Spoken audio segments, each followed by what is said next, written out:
शांति। आज की तारीख है 25/10/15 और आज की ज्ञान मुरली हम सुनेंगे। मीठे मीठे प्यारे प्यारे न्यारे न्यारे अव्यक्त वतन निवासी अव्यक्त बाप दादा की रिवाइज कोर्स की मुरली और तारीख है 6/2/80 और आज की ज्ञान मुरली का शीर्षक है अशरीरी बनने की सहज विधि।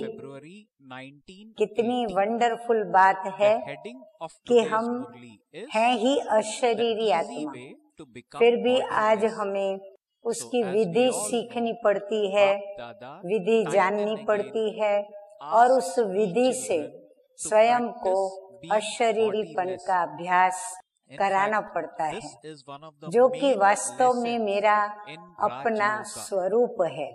तो आइए अब सुनते हैं मीठे मीठे बाप दादा हमें क्या कहते हैं।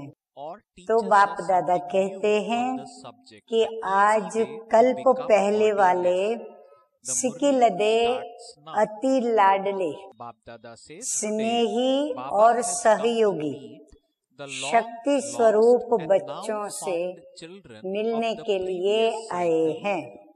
बाप दादा अपने सहयोगी बच्चों के साथ ही रहते हैं। देखो मीठे मीठे बाप दादा कितना विश्वास दिलाते हैं जो बाबा की सेवा में और कार्य में सहयोगी हैं। सहयोग और स्नेह का अटूट धागा सदा अविनाशी, सदा अविनाशी है।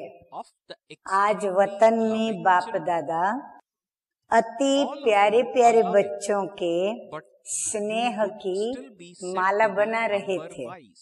स्नेही तो सब हो, फिर भी नंबरवार तो कहेंगे। आज हर एक बच्चों की विशेषताओं के आधार पर नंबर बना रहे थे। कई बच्चों में विशेषताएं इतनी ज्यादा देखी जो बिल्कुल बाप समान समीप रत्न देखे।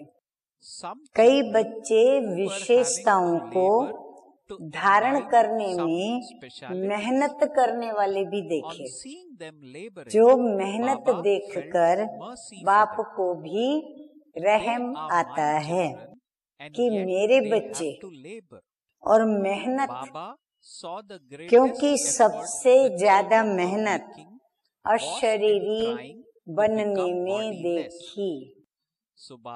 आगे मीठे मीठे बाप दादा बोले, बाप दादा आपस में बोले कि अशरीरी आत्मा को, बाप और दादा आपस में बोले कि अशरीरी आत्मा को अशरीरी बनने में मेहनत क्यों।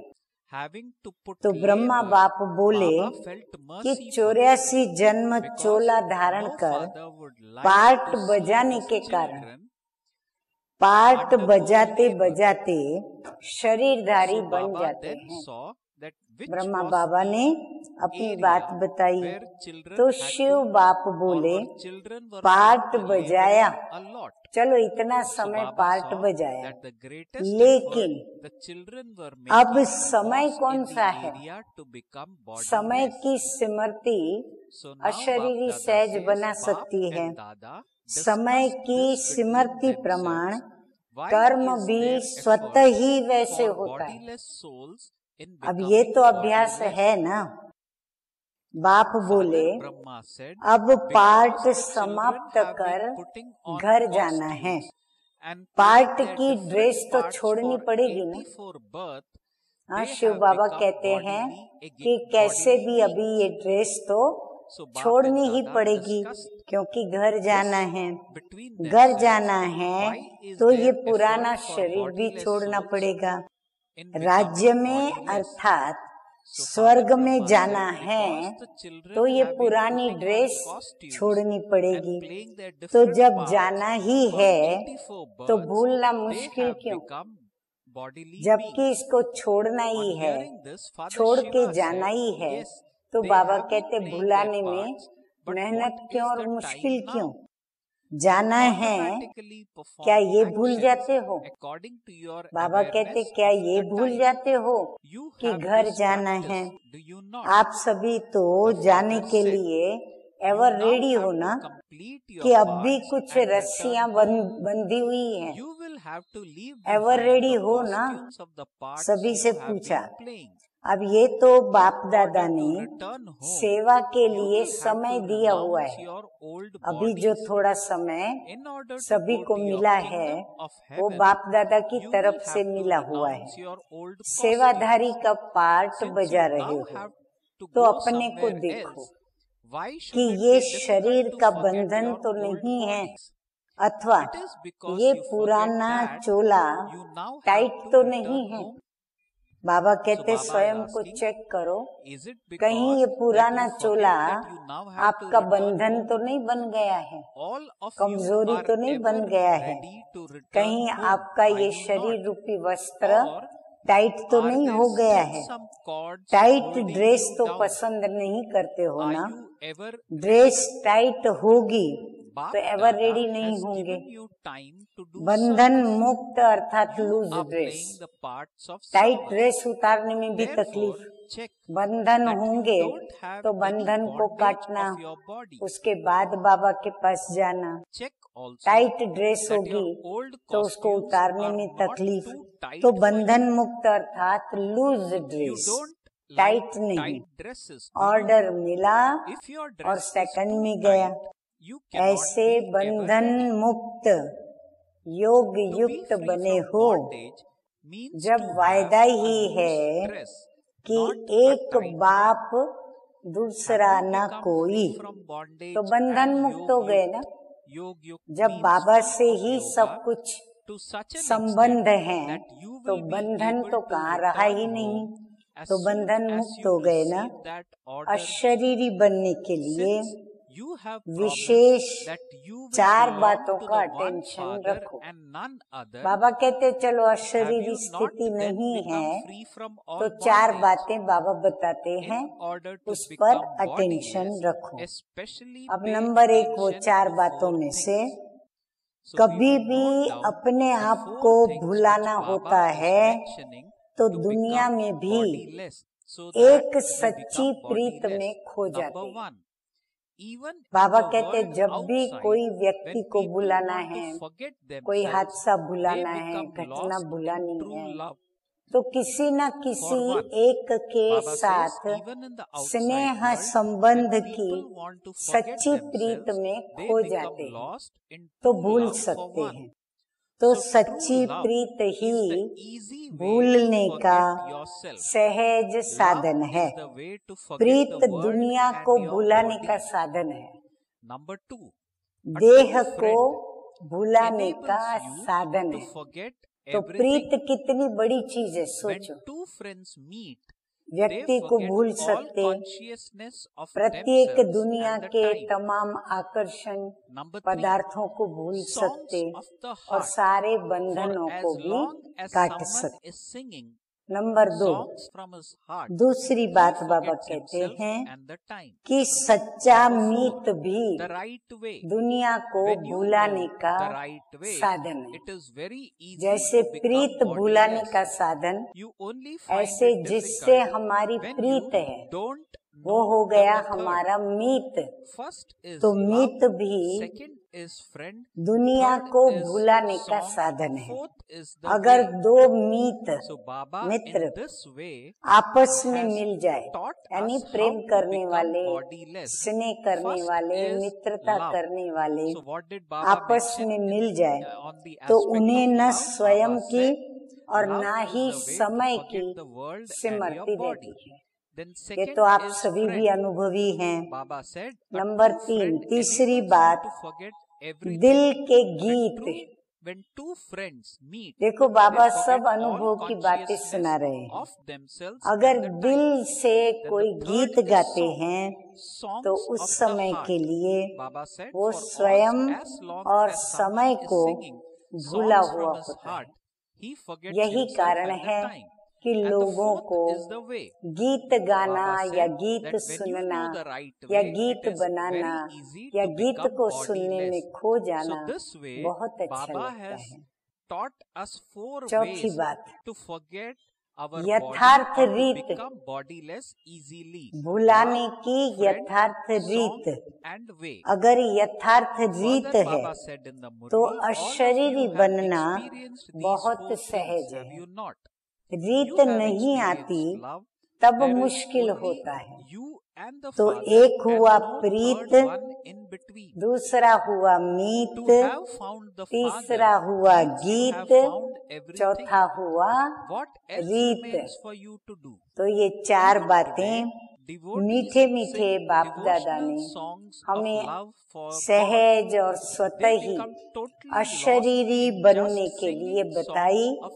यदि हम इन चार बातों का अटेंशन रखेंगे और इन चारों ही बातों में से कोई भी एक बात को यदि हम अपनाएंगे, जीवन में लाएंगे, तो हम अशरीरीपन का अभ्यास सहज और स्वतः ही कर पाएंगे। अब आगे मीठे मीठे बाप दादा कहते हैं कि इन चारों ही बातों के आप सब तो अनुभवी हो ना। हाँ, अनुभवी है ना हम सभी। प्रीत के भी अनुभवी हो, बाप और आप, तीसरा न कोई। बाप मिला माना सब कुछ मिला, बाकी काम क्या रहा। प्रभु प्रीत के तो आज भी भक्त कीर्तन करते रहते हैं, सिर्फ प्रीत के गीत में ही खो जाते हैं। तो सोचो, प्रीत निभाने वाले कितने खोए हुए होंगे। हाँ, खाली वो प्रीत के गीत में खो जाते हैं।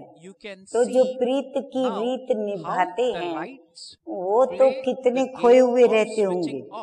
प्रीत के तो अनुभवी हो ना। विपरीत बुद्धि से प्रीत बुद्धि हो गए हो ना। तो जहाँ प्रभु प्रीत है वहाँ अशरीरी बनना क्या लगता है। हाँ, मेहनत लगती है या सहज बात लगती है। प्रीत के आगे अशरीरी बनना एक सेकंड के खेल के समान है। हाँ, प्रीत के आगे इतना सहज है। बाबा बोला और शरीर भूला। हाँ, बाबा शब्द ही रूहानी शब्द है। तो रूह को रूहानी बाबा याद आया, अर्थात हम अपनी अशरीरी स्थिति में स्थित हो गए। बाबा शब्द ही पुरानी दुनिया को भूलने का आत्मिक बॉम्ब है। हाँ, वो बॉम्ब फेंकते हैं तो विस्फोट होता है। तो बाबा कहते हैं ये बाबा शब्द ही पुरानी दुनिया को भूलने का आत्मिक बॉम्ब है। इतने में बिजली बंद हो गई वहाँ पर। जैसे ये स्विच बदली होने का खेल देखा, ऐसे वह स्मृति का स्विच है। बाप का स्विच ऑन और देह की दुनिया की स्मृति का स्विच ऑफ। हाँ, कितना सहज बाबा कहा और देह की दुनिया भूली। ये है सेकंड का खेल। मुख से बाबा बोलने में भी टाइम लगता है, लेकिन स्मृति में लाने में कितना समय लगता है। तो प्रीत में रहना अर्थात अशरीरी सहज बनना। आगे मीठे मीठे बाप दादा कहते हैं कि ऐसे सबसे सच्चा मीत जो स्मशान से भी आगे साथ में जाए। स्मशान में अर्थी को ले जाते हैं, वहाँ उसका अग्नि संस्कार होता है। अग्नि संस्कार के पश्चात सभी अपने अपने घर लौटते हैं, परंतु बाबा कहते हैं सच्चा मीत जो स्मशान के भी आगे साथ जाए। शरीरधारी मीत तो स्मशान तक ही जाएंगे, तो वे दुख हरता सुख करता तो नहीं बन सकेंगे। थोड़ा बहुत दुख के समय सहयोगी बन सकते हैं, सहयोग दे सकते हैं, लेकिन दुख को हर नहीं सकते। तो सच्चा मीत अभी मिल गया है ना, हम बच्चों को तो सच्चा मीत मिल गया है। तो सदा इसी अविनाशी मीत के साथ रहो तो मोहब्बत में मेहनत खत्म हो जाएगी। अब मोहब्बत करना आता है तो फिर मेहनत क्यों करते हो? बाप दादा को कभी कभी हंसी आती है, जैसे किसी को बोझ उठाने का अभ्यास होता है, उसको आराम से बिठाओ तो वो बैठ नहीं सकता, उसको बोझ ही चाहिए उठाने को। तो इसीलिए बाबा भी देखते हैं कि बच्चों को मेहनत करने की आदत पड़ गई है, तो मेहनत करते रहते हैं, बार बार बोझ की तरफ वो भागता है और फिर सांस भी फूलता है, तो पुकारते भी हैं कि छुड़ाओ। तो सदा प्रीत और मीत में रहो तो मेहनत समाप्त हो जाएगी। क्या याद रखें कि सदा प्रीत और मीत की स्मृति में रहें तो मेहनत समाप्त हो जाएगी। मीत से किनारा नहीं करो, सदा के साथी बनकर चलो। आगे मीठे मीठे बाप दादा कहते हैं कि ऐसे ही बाप दादा के द्वारा प्राप्त हुई सर्व प्राप्तियों के और गुणों के सदा गीत गाते रहो। बाप की महिमा व आपकी महिमा के कितने गीत हैं। इस गीत में साज भी ऑटोमेटिकली चलते हैं। जितना जितना गुणों की महिमा के गीत गाएंगे तो खुशी के साज साथ साथ स्वतः ही बजते रहेंगे। यह भी गीत गाने वाले आए हैं, भरत व्यास आदि आए हैं। आपके साज तो दूसरे हैं, ये खुशी के साज हैं। ये कभी खराब नहीं होते जो रिपेयर करना पड़े। तो सदा ऐसे गीत गाते रहो। ये गीत गाना तो सबको आता है ना, तो सदा ये गीत गाते रहो तो सहज ही अशरीरी बन जाएंगे। बाकी रही रीत, यथार्थ रीत सेकंड की रीत है। बाबा कहते रीत भी कोई निभाना बड़ी बात नहीं। मैं अशरीरी आत्मा हूँ, ये सबसे सहज यथार्थ रीत है। बस ये स्मृति में आना या लाना, ये सबसे यथार्थ सहज रीत है। सहज है ना, जैसे बाप की महिमा है, वह मुश्किल को सहज करने वाला है, ऐसे ही बाप समान बच्चे भी मुश्किल को सहज करने वाले हैं। जो विश्व की मुश्किल को सहज करने वाले हैं, वे स्वयं मुश्किल अनुभव करें, ये कैसे हो सकता है? हाँ, बाबा को वंडर लगता है।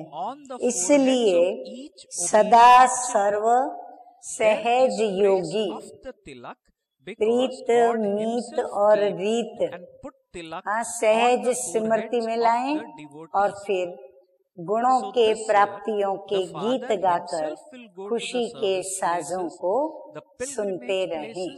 आगे मीठे मीठे बाप दादा कहते हैं कि संगम युग के ब्राह्मणों के मुख से क्या शोभता है और क्या नहीं शोभता है। तो ब्राह्मणों के मुख से मेहनत है, बड़ा मुश्किल है, ये शब्द मुख से क्या, लेकिन बाबा कहते हैं संकल्प में भी नहीं आ सकता, संकल्प में भी नहीं आना चाहिए। तो इस वर्ष का विशेष अटेंशन सदा सहज योगी, जैसे बाप को बच्चों पर रहम आता है वैसे स्वयं पर भी रहम करो और सर्व प्रति भी रहम दिल बनो। टाइटल रहम दिल का तो आप सबका भी है ना, सिर्फ बाबा का नहीं, बाबा के साथ साथ हम बच्चों का भी ये टाइटल है। अपना टाइटल याद है ना, लेकिन रहम दिल बनने के बदले एक छोटी सी गलती करते हो। रहम भाव के बजाय अहम भाव में आ जाते हो। अहम माना अहंकार, तो रहम भूल जाते हो। कोई अहम भाव में आ जाते हैं, कोई फिर वहम भाव में भी आ जाते हैं। वहम भाव माना विश्वास निकल जाना, स्वयं से बाप से विश्वास निकल जाना।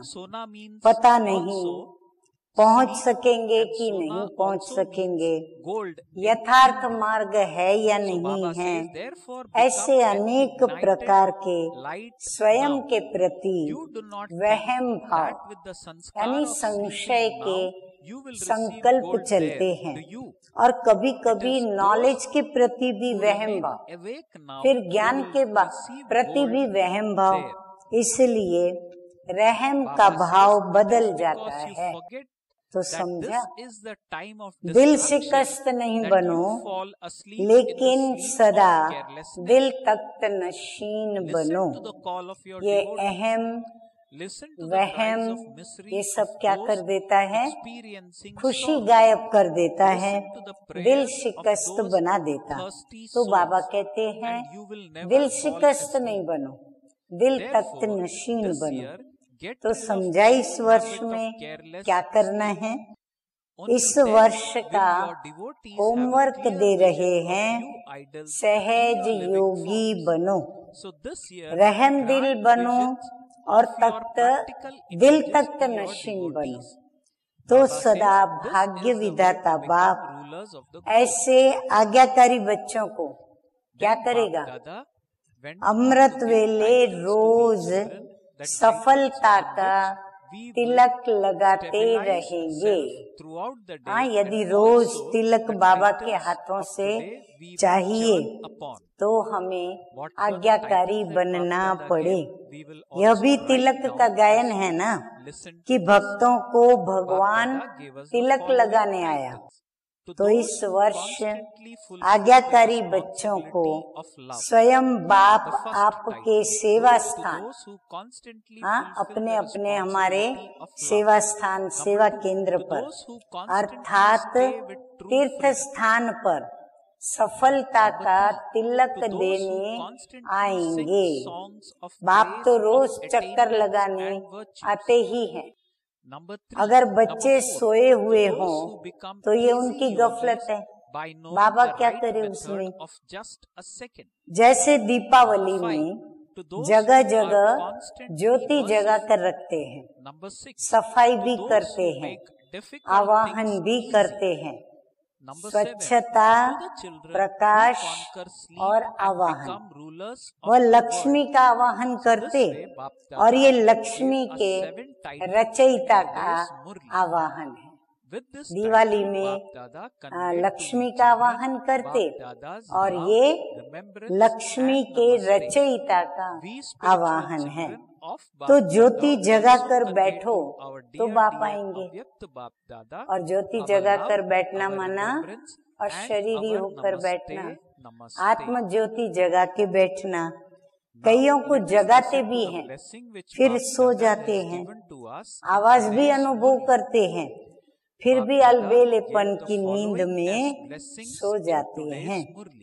सतयुग में तो सोना ही सोना है, स्थूल में भी सोना है और वहाँ विश्राम ही विश्राम है, डबल सोना है। इसलिए अभी जागती ज्योत बनो, अभी नहीं सो जाओ। ऐसे नहीं कि सोने के संस्कार से वहाँ सोना मिलेगा। हाँ, कई सोचते हैं यहाँ संस्कार डालेंगे सोने का तब वहाँ सोने को मिलेगा। बाबा कहते हैं ये गलत सोचना है, ऐसा नहीं है। जो जागेगा वह सो ना पाएगा, इसीलिए जागना बहुत जरूरी है। अलबेलेपन की नींद भी तब आती है जब विनाश काल भूल जाते हो।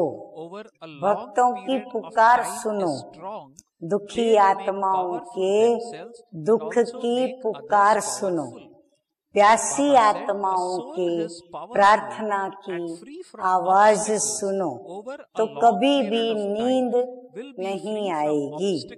तो इस वर्ष अलबेलेपन की नींद को तलाक देना, तब भक्त लोग आप साक्षात्कार मूर्तियों का साक्षात्कार करेंगे। तो इस वर्ष साक्षात्कार मूर्त बन भक्तों को अपना साक्षात्कार कराओ, ऐसे चक्रवर्ती बनो। देखो बाबा हम बच्चों के ऊपर कितनी मेहनत करते हैं। अच्छा, ऐसे सदा प्रीत निभाने वाले, सदा सच्चे मीत के साथ रहने वाले, सदा प्राप्तियों और गुणों की महिमा के गीत गाने वाले, सदा सेकंड की यथार्थ रीत के द्वारा सहज योगी बनने वाले, ऐसे सदा रहम दिल, मुश्किल को सहज बनाने वाले, निंद्रा जीत चक्रवर्ती बच्चों को बाप दादा का याद प्यार और नमस्ते। हम रूहानी बच्चों की रूहानी बाप दादा को याद प्यार, गुड मॉर्निंग और नमस्ते नमस्ते। अभी हम सुनेंगे मीठे मीठे प्यारे प्यारे बाप दादा के द्वारा वरदान। तो वरदान है निर्विघ्न स्थिति द्वारा, प्रीत रीत मीत और गीत, इसमें भी निर्विघ्न स्थिति हो हमारी। तो निर्विघ्न स्थिति द्वारा स्वयं के फाउंडेशन को मजबूत बनाने वाले पास विथ ऑनर भव। बाप कहते हैं जो बच्चे बहुत काल से निर्विघ्न स्थिति के अनुभवी हैं, उनका फाउंडेशन पक्का होने के कारण स्वयं भी शक्तिशाली रहते हैं और दूसरों को भी शक्तिशाली बनाते हैं। बहुत काल की शक्तिशाली निर्विघ्न आत्मा अंत में भी निर्विघ्न बन पास विथ ऑनर बन जाती है या फर्स्ट डिवीजन में आ जाती है। तो सदा यही लक्ष्य रहे कि बहुत काल से निर्विघ्न स्थिति का अनुभव अवश्य करना है। स्लोगन है आज का, हर आत्मा के प्रति सदा उपकार, हर आत्मा के प्रति सदा उपकार अर्थात शुभ कामना रखो तो स्वतः ही दुआएं प्राप्त होंगी। अच्छा, ओम शांति।